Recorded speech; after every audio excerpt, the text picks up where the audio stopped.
야고보서는 아주 실제적인 우리 신앙생활의 지침서입니다. 우리가 믿음으로 구원을 받았죠. 그러나 더 중요한 것은 우리가 믿음으로 구원을 받았지만 그 믿음을 완전케 하는 것은 행위입니다.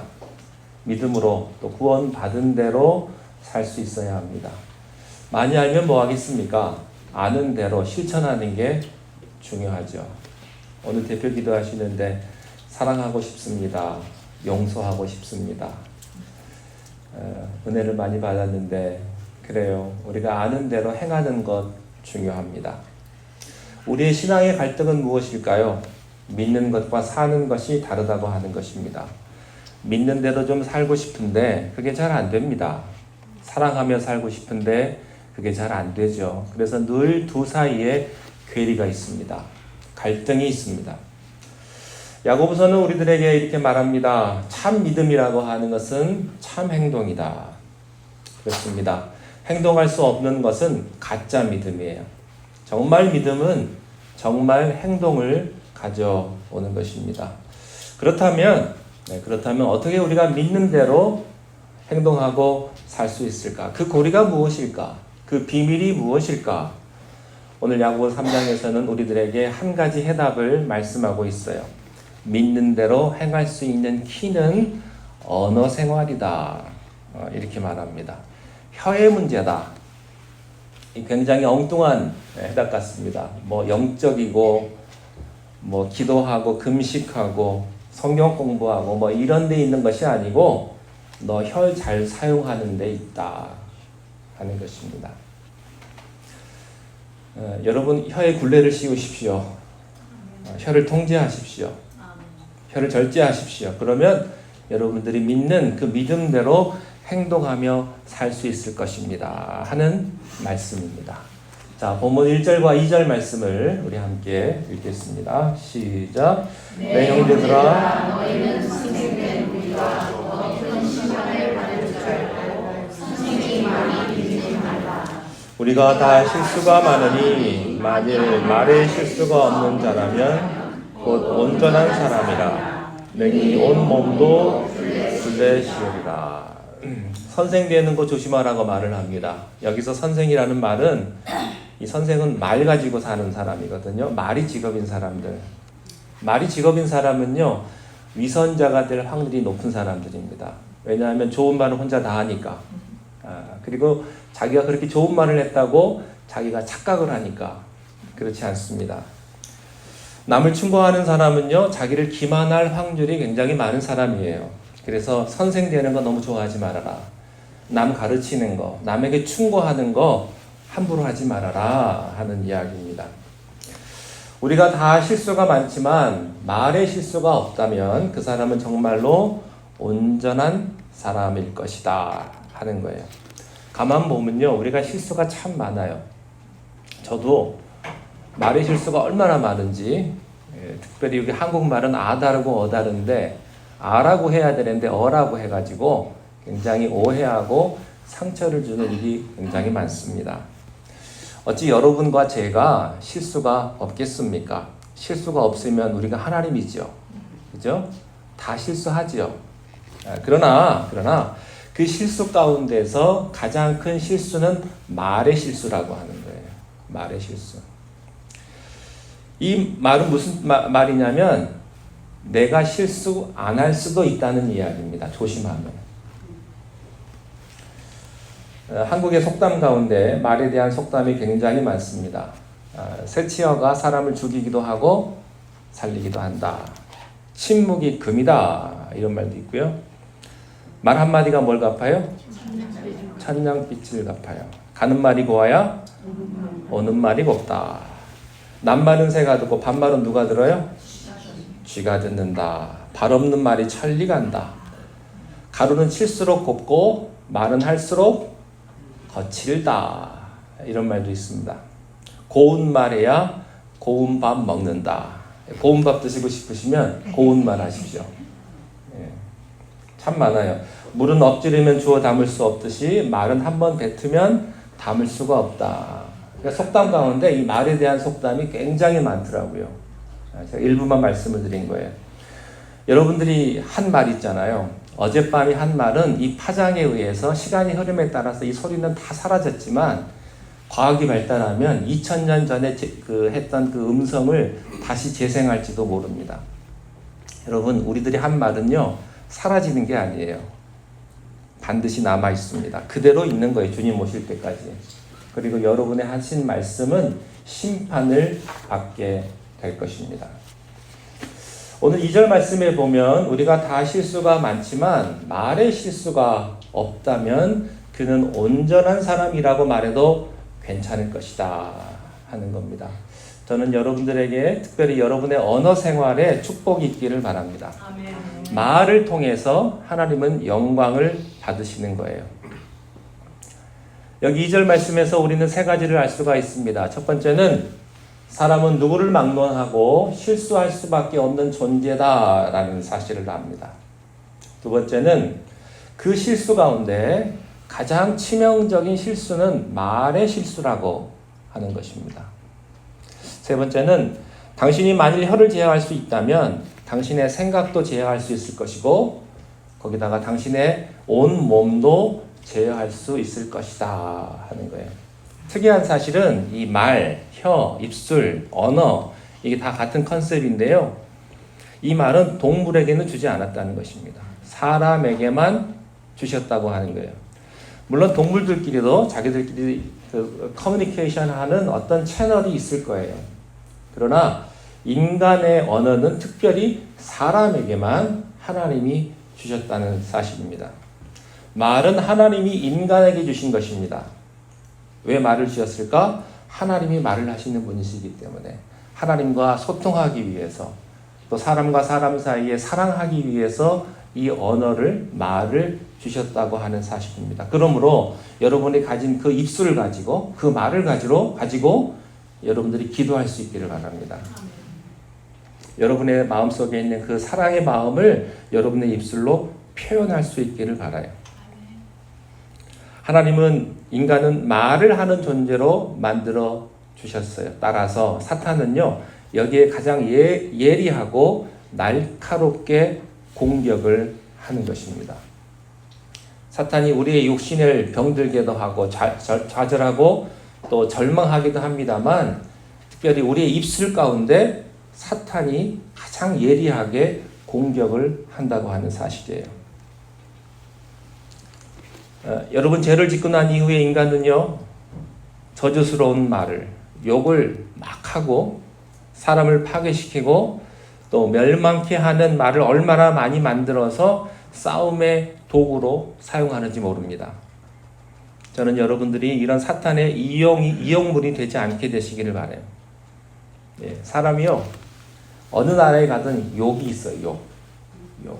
또 어떤 사람은요, 말과 말 사이에 욕을 넣어가지고 하는 사람이 있어요. 입만 열었다 하면 욕이에요, 욕. 어떤 분들은, 야, 어쩜 저렇게 욕이 많을까? 욕을 종류별로 그냥 아주 그냥 스펙트럼이 굉장히 넓어요, 욕에 대해서도. 그리고요, 저희가 영어를 잘 못해도요, 욕하는 건 금방 알아요. 예. 여러분, 욕이라고 하는 것은 내 입술로 하는 것은 아무것도 아닌 것 같습니다만 그 욕을 통해서 사람이 피폐해지고 사람이 힘들어지고 사람이 고통을 받는 거예요. 남을 죽이는 말을 하는 사람은요, 살인자의 마음을 가진 사람이에요. 더러운 말을 하는 사람은 더러운 마음을 가진 사람입니다. 남을 파괴하는 사람이 있어요. 부정적인 사람이 있습니다. 분노하고 미워하고 시기하는 그런 것들을 계속 내뿜는 사람이 있어요. 그것은 뭐냐? 자기 마음의 상태를 그대로 말과 언어가 표현하는 거예요. 여러분, 하나님의 사람은요, 그 사람이 사용하는 언어가 다릅니다. 사랑하고 용서하고 격려하고 위로하고 축복의 말을 계속하는 거예요. 어떤 사람 보면요, 부정적인 데만 굉장히 예민한 사람이 있어요. 긍정적이고 좋은 부분은 안 보려고 그래요. 그 사람 입에서 좋은 말 하는 걸 들어본 적이 없어요. 항상 욕하고 항상 남을 비판하고 그런 것만 해요. 좀 칭찬도 한 번씩 가끔 해주면 좋을 텐데 안 좋은 얘기만 해요. 안 좋은 얘기만. 부정적인데 민감하고. 여러분, 하나님이 그런 데 쓰라고 우리들에게 혀와 말을 주시지 않았다는 사실이에요. 여러분들 축복하시는 입이 되시기를 바랍니다. 여러분, 바벨탑을 기억하십니까? 사람들이 교만해져서 우리가 하나님처럼 되자. 그리고 그 언어를 가지고 그 무기를 가지고 바벨탑을 쌓았던 것입니다. 하나님이 어떻게 책망하셨습니까? 그들의 언어를 혼잡케 하셨습니다. 오순절을 기억하십니까? 그들의 언어가 회복이 된 거예요. 저는 여러분들의 언어가 바벨탑에서 오순절로 넘어올 수 있게 되시기를 바랍니다. 말이 바꿔야 돼요. 사람이 바뀌는 건 말부터 시작하는 것입니다. 혀를 통제하는 것이 신앙생활의 지름길이다. 이것이 오늘 야고보 3장의 요점입니다. 자, 3절과 4절 말씀을 함께 읽겠습니다. 시작. 우리가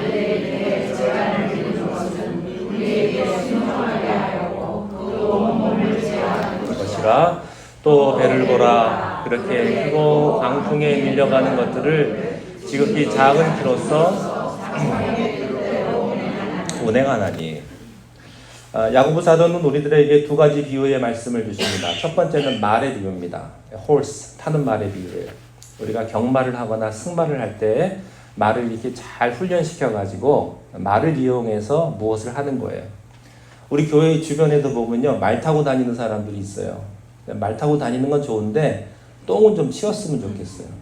꼭 똥 싸고 교회 입구에다가 똥이 이렇게 말똥이 이렇게 작지도 않아요. 엄청 큰 똥 이렇게 있는데 치우지도 않고 그냥 말을 타고 즐겨요.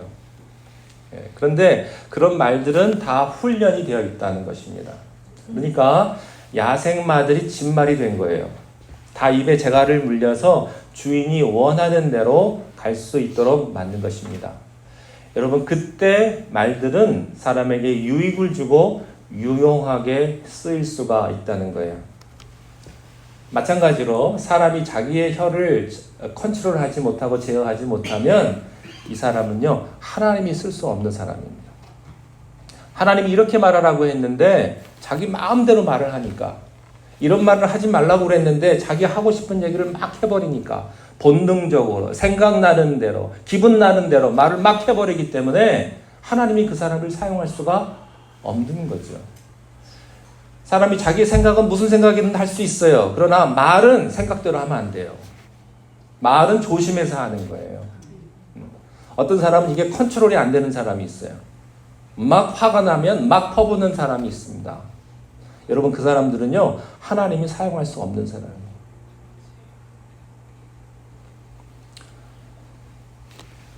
야생마는 어떤 좋은 일을 하기에 어려운 말이라고 하는 거예요. 겉보기에는 멋있죠. 얼룩말은 멋있어요. 교회 나오시는 분들도요, 겉보기에는 멋있는 분이 있어요.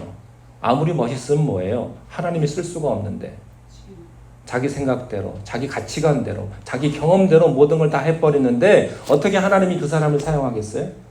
그래 놓고선 무슨 하나님께 영광을 돌린다고 그러고 하나님의 축복을 받는다고 그러겠어요?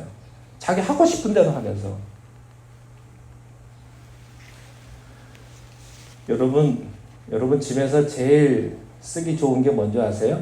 걸레. 걸레가 제일 쓰기 좋은 거예요. 아무렇게나 써도 되니까. 근데 자기가 핏대를 세우고 뭐 빳빳하고 그러면요, 그 사람은 하나님이 사용하기 어려운 거예요.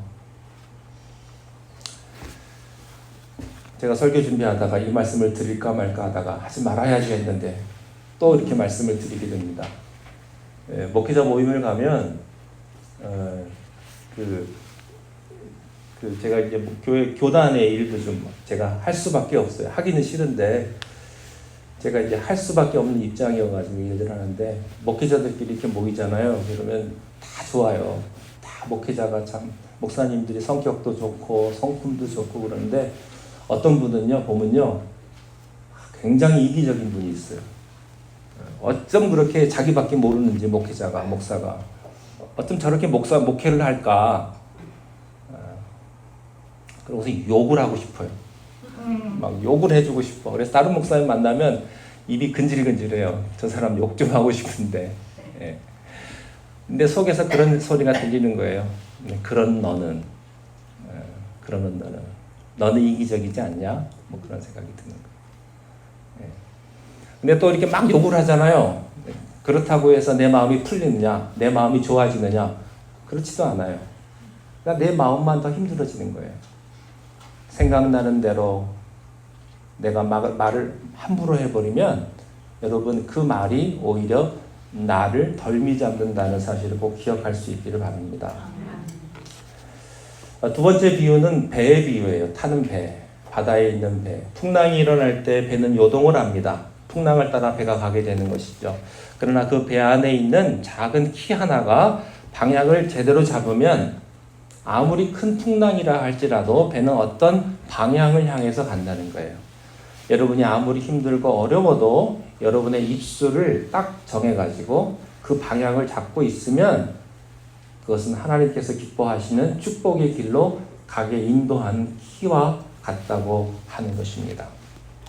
자, 5절 말씀 넘어가겠습니다. 5절입니다. 시작. 이와 같이 혀도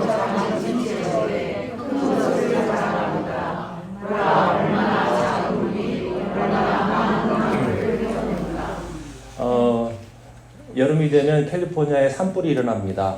네, 그 산불은요, 그 와일드 파이어는 작은 불에서부터 시작이 됩니다.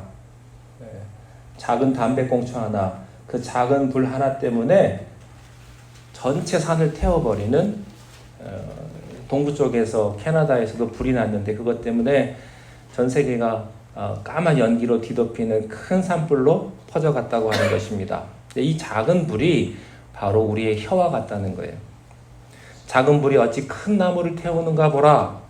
내가 날름거렸던 그 새치어로 내 감정대로 본능대로 분노대로 움직였던 그 혀가 너를 죽이고 다른 사람을 다 죽이고 결국은 산불 내는 것과 같다 하는 거예요.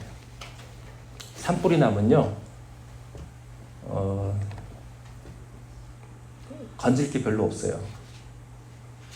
그건 너도 태우고 나도 태우는 거예요. 여러분의 입술로 누구를 막 하잖아요. 그러면 그것은 다른 사람도 죽이지만 나도 죽이는 거예요. 자, 6절 보시겠습니다. 6절입니다. 시작. 혀는 것 불이요 불의의 세계라. 혀는 우리 지체 중에서 온몸을 더럽히고 삶의 수레바퀴를 불사르나니 그 사르는 것이 지옥. 혀는 불과 같다고 했습니다. 불. 두 번째, 혀는 불의의 세계라고 했어요. 악을 만들어내는 세계라고 말했습니다. 세 번째, 혀는 우리의 몸을 더럽힌다고 말했습니다. 혀를 잘못 사용하면 우리의 몸을 더럽히고 마는 것입니다. 혀는 지옥불을 지를 수 있다고 성경은 말하는 것이죠. 자, 그런데 문제는요, 이 혀라고 하는 것이 참 컨트롤하기가 어렵다는 거예요. 길들이기가 어려워요. 세상의 모든 것들, 여러분 동물들도요, 말이나 사자나 코끼리나 또 바닷속에 있는 그 고래까지도요, 사람이 길들일 수가 있어요. 훈련을 잘 시키면 서커스를 하고요, 사람들을 위해서 기쁨을 주는 것이죠. 성경에 보면 벌레까지도 길들일 수 있다고 성경은 말하고 있습니다. 그런데 사람의 혀는 길들일 수가 없다. 여러분의 입술을 누가 길들여요? 아무도 길들일 수 없어요. 아무도. 하나님만이 하실 수 있는 거죠. 여러분만이 하실 수 있는 거죠. 자, 7절, 8절 넘어가겠습니다. 시작.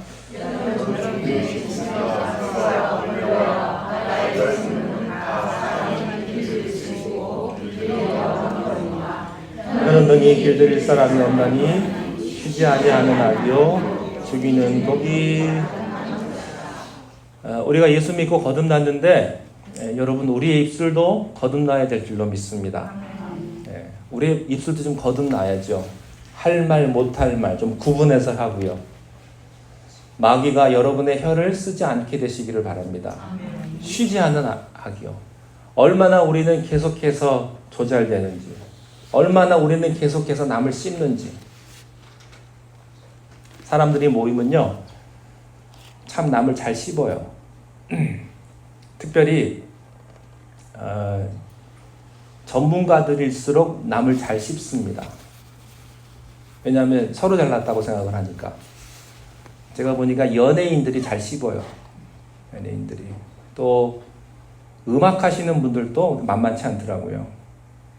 쟤는 멋져고 쟤는 저쩌고 쟤는 별로 실력도 없는데 하면서. 근데요, 교인들도 좀 남을 좀 씹는 것 같아요. 그 사람 없을 때.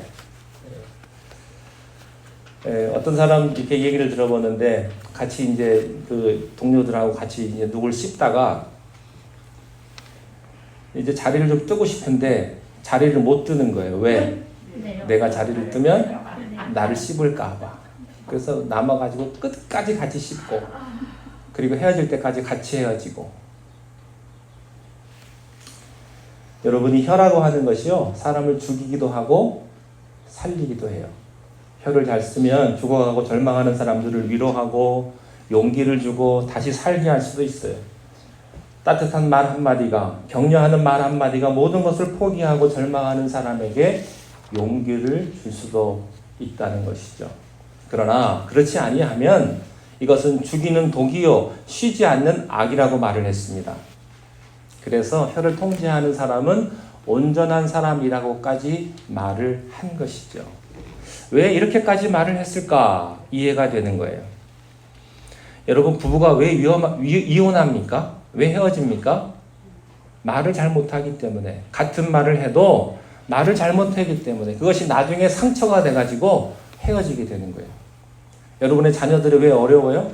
여러분의 가족들이 왜 어려워요?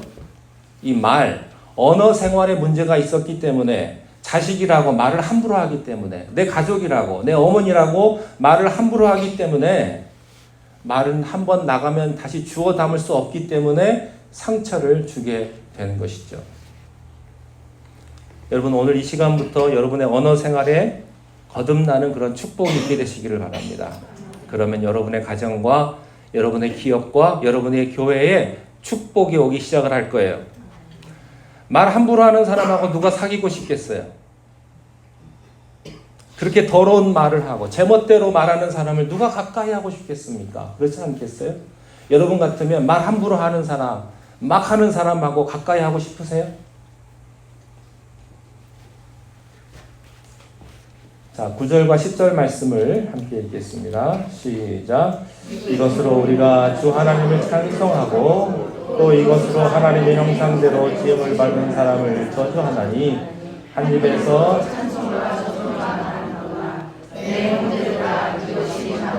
마땅하지 않은 샘은요 한 입에서 단물과 쓴물이 섞어서 나오지 않아요. 어떤 사람 보니까 너무 은혜를 받아가지고 박수치고 찬양하고 예배를 드리는데 눈물을 흘리면서 할렐루야 하고 그리고 예배를 드렸어요. 근데 집에 왔는데 집에 오니까 여러 가지 짜증나는 일이 가득 차 있는 거예요. 마음에 안 드는 일이 생겨요. 그래서 신경질이 나가지고 그 다음부터 싸우기 시작을 하고 뭐 말도 못하게 욕을 하고 소리를 지르고 입에 담을 수 없는 욕을 하고 그리고 생각을 하고 글을 써요. 근데 그 사람이 바로 어저께 교회에서 눈물을 흘리면서 천사의 얼굴을 하고 기도하고 찬양했던 사람이다 이거예요. 그런 사람이 있다는 거예요. 오늘 9절 10절 말씀 여기 보니까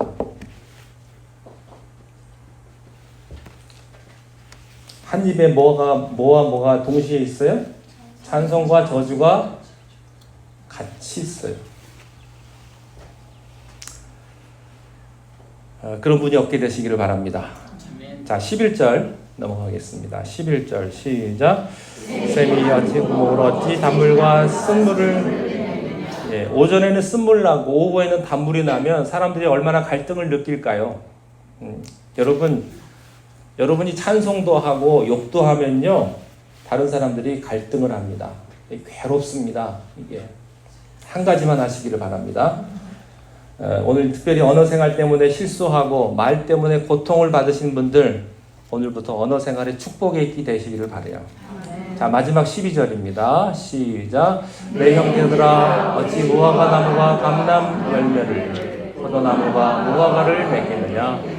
이와 같이 짠물이 단물을 내지 못하느니라. 여러분, 쓴물이면 쓴물이고 단물이면 단물이지 이게 왔다 갔다가 하는 게 아니라는 거예요.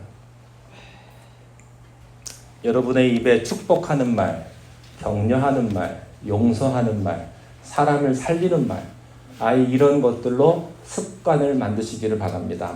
네, 그렇게 하나님께서 기뻐하시는 말로 가득 차면 여러분들을 보고 다른 모든 사람들이 축복을 받게 될 줄로 믿습니다.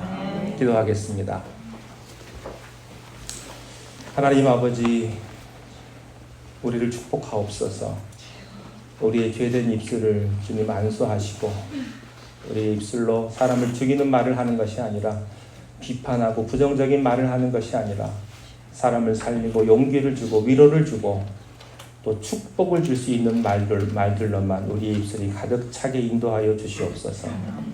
예수님 이름으로 기도하옵나이다. 아멘. 우리 찬송가